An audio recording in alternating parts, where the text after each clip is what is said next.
Hello बच्चों, the question is B and T forms responsible for the immune response are the type of, and the options are A thrombocytes, B lymphocytes, C eosinophils and D granulocytes.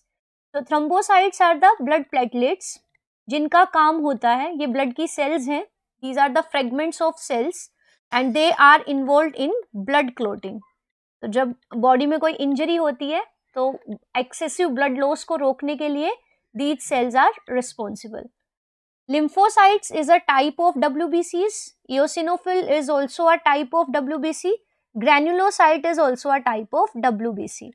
तो अगर हम बात करें WBCs की और white blood cells की, जिनको हम बोलते हैं leucocytes because these are colourless cells, तो ये इनको हम दो ग्रुप में डिवाइड करते हैं.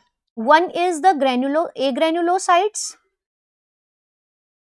and the second one is granulocytes. These are divided on the basis of presence or absence of granules. तो जो A granulocytes हैं उनके साइटोप्लाज्म में no granules are there and they have ये इनमें granules नहीं है and they are of two types and ये दो types कौन से हैं? One is the lymphocytes and the second one is the monocytes. So monocytes are the largest and they have a bean shaped nucleus or horseshoe shaped nucleus. So this is the bean shaped nucleus and there is a little cytoplasm around the periphery. जबकि जो lymphocytes हैं they are having a large and the round nucleus और ये cytoplasm है.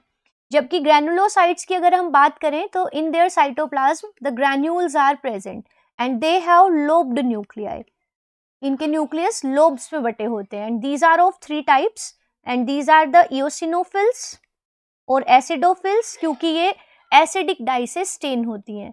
Then comes the basophils जो basic dye से stain होती हैं और जो नेक्स्ट हैं जो सबसे ज़्यादा पाई जाती हैं मोस्ट अबंडेंट WBCs वो है न्यूट्रोफिल्स.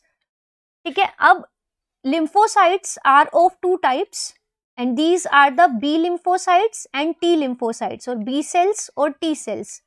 lymphocytes को हम दो populations में बांटते हैं B and T. Actually lymphocytes बाकी blood cells की तरह बनती तो कहाँ है? bone marrow में. So they are formed in bone marrow. So formation occurs in bone marrow. But maturation की बात करें means जहाँ पे जाके they will attain their receptors. तो maturation के लिए या तो मैचुरेशन होगा बोन मैरो में और या मैचुरेशन होगा थाइमस में. तो द लिम्फोसाइट्स जो बनती बोन मैरो में है और मैच्योर थाइमस में होती हैं उनको हम कहते हैं टी सेल्स, जबकि बोन मैरो में जो मैच्योर होंगी उनको हम कहते हैं बी सेल्स. तो on the basis of site of maturation B and T forms जो कि हमारे बॉडी में इम्यून रिस्पॉन्स देती है means they provide us immunity. B cells हमें ह्यूमरल इम्यूनिटी देती है, एंटीबॉडी प्रोड्यूस करती है and T cells are responsible for cell mediated immunity. तो ये दोनों ही टाइप है लिम्फोसाइट्स का. So the right answer of this question is option B. Thank you.